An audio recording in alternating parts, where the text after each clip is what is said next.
दिल्ली में अवैध कब्जों और अतिक्रमण के खिलाफ जल्द ही बड़ी बुलडोजर कार्रवाई हो सकती है। राष्ट्रीय हरित अधिकरण यानी कि एनजीटी ने दिल्ली सरकार को आदेश दिया है कि साकेत के सैदुला जाब इलाके में वन भूमि पर हुए सभी अवैध कब्जे हटाए जाएं। एनजीटी ने कहा है कि ये काम अगले 4 महीने के भीतर पूरा किया जाए और पूरी कार्रवाई कानून के नियमों का पालन करते हुए की जाए। ये आदेश जस्टिस प्रकाश श्रीवास्तव की अध्यक्षता वाली पीठ ने भ्रष्टाचार हटाओ सोसाइटी की याचिका पर सुनवाई के दौरान दिया है। याचिका में कहा गया था कि वन भूमि पर भूमाफियाओं ने अवैध कब्जा कर लिया है। आरोप है कि करीब आधे इलाके के पेड़ काट दिए गए हैं और वहां बिना अनुमति के कई निर्माण कर दिए गए हैं। याचिका के मुताबिक इससे पर्यावरण को काफी नुकसान पहुंचा है और जंगल का बड़ा हिस्सा प्रभावित हुआ है। एनजीटी ने अपने आदेश में मई 2024 में बनाई गई संयुक्त समिति की रिपोर्ट का भी जिक्र किया। इस रिपोर्ट में वन भूमि पर अवैध कब्जे और पर्यावरण को हुए नुकसान जैसी कई गंभीर बातें सामने आई हैं। संयुक्त समिति ने मौके पर जाकर जांच की तो कई गंभीर बातें सामने आई। समिति ने पाया कि सरकारी रिकॉर्ड में जितनी वन भूमि दर्ज है उसका बड़ा हिस्सा अब गायब हो चुका है। वहां पहले की तुलना में अब बहुत कम जमीन बची है। जांच में ये भी सामने आया कि कई पेड़ काट दिए गए हैं। उनकी वजह से मिलने वाली घनी छाया भी कम हो गई। इसके अलावा इमारतों का अवैध विस्तार किया गया है। बाउंड्री वॉल टूटी हुई है, कई पक्के निर्माण बने हुए हैं और जगह जगह पर कचरे के ढेर लगे हैं। समिति का कहना है कि इन सबका पक्षियों और दूसरे जीवों के प्राकृतिक आवास पर भी बुरा असर पड़ा है।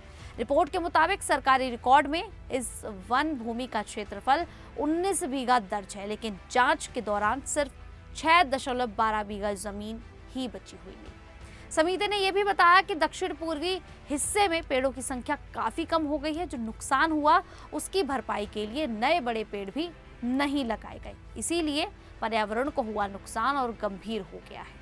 सुनवाई के दौरान दिल्ली सरकार ने एनजीटी को बताया कि अवैध कब्जे हटाने के लिए पहले ही नोटिस जारी किए जा चुके थे। हालांकि जिन लोगों को नोटिस मिले थे उन्होंने इस फैसले को हाई कोर्ट में चुनौती दी थी। इसके बाद हाई कोर्ट ने कहा था कि प्रभावित लोगों को भारतीय वन अधिनियम के तहत वन अधिकारी के सामने अपनी बात रखने का पूरा मौका दिया जाए। दिल्ली सरकार ने बताया कि 7 मई 2026 को सभी लोगों की आपत्तियों और आवेदनों को खारिज कर दिया गया, यानी अब अतिक्रमण हटाने में कोई कानूनी रुकावट नहीं बची है।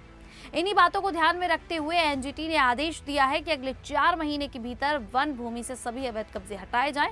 इसके साथ ही एनजीटी ने इस मामले की सुनवाई पूरी कर इसे निपटा दिया। इस फैसले को दिल्ली की वन भूमि और पर्यावरण की सुरक्षा के लिए बड़ा कदम माना जा रहा है। अगर समय पर अवैध कब्जे नहीं हटाए गए तो आगे और सख्त कानूनी कार्रवाई की जा सकती है। विशेषज्ञों का कहना है कि वन भूमि पर कब्जा करना और पेड़ों को काटना पर्यावरण के लिए बहुत ज्यादा नुकसानदायक है। इसकी वजह से दिल्ली का ग्रीन एरिया लगातार कम हो रहा है और प्रदूषण बढ़ रहा है। इसी कारण अदालत और सरकार एजेंसियां चाहती हैं कि वन भूमि को खाली कराया जाए और पर्यावरण की रक्षा के लिए जरूरी कदम जल्द उठाए जाए। इसी बीच एमसीडी ने भी अवैध और बिना अनुमति के बने निर्माणों के खिलाफ कार्रवाई तेज कर दी है। यानी कि एमसीडी की टीमों ने दिल्ली के कई इलाकों में अभियान चलाकर 14 अवैध निर्माणों को गिरा दिया। साथ ही एक संपत्ति को सील भी किया गया और 16 संपत्ति मालिकों को कारण बताओ नोटिस भेजे गए हैं। एमसीडी अधिकारियों का कहना है कि जो लोग भवन निर्माण के नियमों का उल्लंघन करेंगे उनके खिलाफ कानून के तहत सख्त कार्रवाई की जाएगी। एमसीडी के मुताबिक राजधानी में अवैध निर्माण पर लगातार नजर रखी जा रही है और समय समय पर ऐसे अभियान चलाए जा रहे हैं ताकि लोग नियमों का पालन करें। नगर निगम का कहना है कि अवैध निर्माण सिर्फ शहर की सुंदरता ही नहीं बिगाड़ते बल्कि ट्रैफिक, लोगों की सुरक्षा और पर्यावरण पर भी बुरा असर डालते हैं। इसीलिए इनके खिलाफ कार्रवाई लगातार जारी है। दरअसल दिल्ली में अवैध कब्जे, भूमाफिया और बिना अनुमति के निर्माण लंबे समय से बड़ी समस्या बने हुए हैं।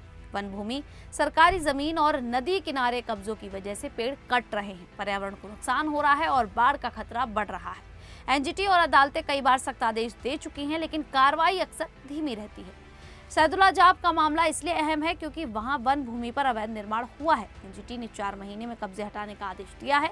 वहीं एमसीडी भी अवैध निर्माणों के खिलाफ लगातार तोड़फोड़ और सीलिंग की कार्रवाई कर रहा है। खैर, एनजीटी और एमसीडी की इस पूरी कार्रवाई को लेकर आप लोगों की क्या राय है, आप हमें कमेंट करके जरूर बताइएगा। अभी के लिए इतना ही, फिर हाजिर होंगे ऐसे ही दिल्ली से जुड़ी बड़ी खबरों के साथ। तब तक के लिए देखते रहिए द न्यूज़ 15 दिल्ली।